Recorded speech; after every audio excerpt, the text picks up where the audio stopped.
Digital marketing లో అనుభవం ఉన్న ఎగ్జిక్యూటివ్స్ కావాలను సంప్రదించవలసిన నెంబర్లు 8688926084. పట్టాదారు పాస్ పుస్తకాలు రాజముద్రతో ఇస్తాం. సచివాలయ ఉద్యోగులతో జూలై 1న ఇళ్ల వద్దే పింఛన్లు కూడా పంపిణీ చేస్తాం. రాష్ట్ర వ్యాప్తంగా ఒకేసారి 183 అన్నా క్యాంటీన్లు. మోయలేనంత భారమున్నా కష్టపడి రాష్ట్రాన్ని గాడిలో పెడతాం. ఎక్కడ ఎంత అప్పు తెచ్చారో లెక్కలు తేలుస్తాం.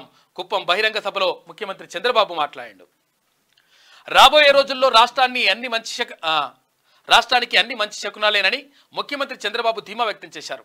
రాష్ట్రంలో సమస్యలు చాలా ఉన్నాయని, తనపై మోయలేనంత భారం ఉందన్న విషయాన్ని ప్రజలు గుర్తుపెట్టుకోవాలన్నారు. ఖజానా ఖాళీ అయిపోయింది.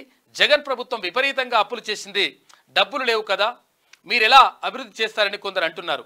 వారందరికీ నేను ఒకటే సమాధానం చెప్తున్నా. నాకు మనోసంకల్పం తర్వాత మనోధైర్యం ఉన్నాయి. కష్టాలు ఉన్నాయని పారిపోయేవాడిని కాను. ప్రజల భవిష్యత్తు కోసం ఎంతైనా కష్టపడతా, ఎంత భారమైనా మోస్తా. ఈ రాష్ట్రాన్ని మళ్ళీ గాడిలో పెడతానని మాటిస్తున్నా అని రాష్ట్ర ప్రజలకు ముఖ్యమంత్రి చంద్రబాబు భరోసా ఇచ్చారు. రాష్ట్ర అప్పులపై తాను పవన్ కళ్యాణ్ లెక్కలు చూస్తున్నామని, ఎక్కడ ఎంత అప్పులు తెచ్చారో, తర్వాత ఎక్కడ ఖర్చు పెట్టారో, ఎంత దొంగిలించారో వివరాలు బయటకు తీస్తున్నామన్నారు. ఇక రాష్ట్ర వాస్తవ పరిస్థితులు తెలియజేసేందుకు 7 శ్వేతపత్రాలు విడుదల చేస్తామని చెప్పారు. ముఖ్యమంత్రిగా బాధ్యతలు చేపట్టాక తొలిసారి చిత్తూరు జిల్లాలోని తన సొంత నియోజకవర్గం కుప్పానికి చంద్రబాబు వచ్చారు. అక్కడ మాట్లాడాడు.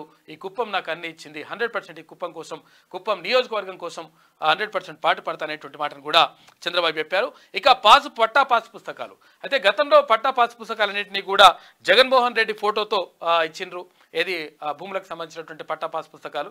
అయితే ఇప్పుడు అలా కాదు, 100% రాజముద్రతోనే, రాష్ట్ర ప్రభుత్వం యొక్క రాజముద్రతో ఆ పట్టా పాస్ పుస్తకాలు పంపిణీ చేస్తాం.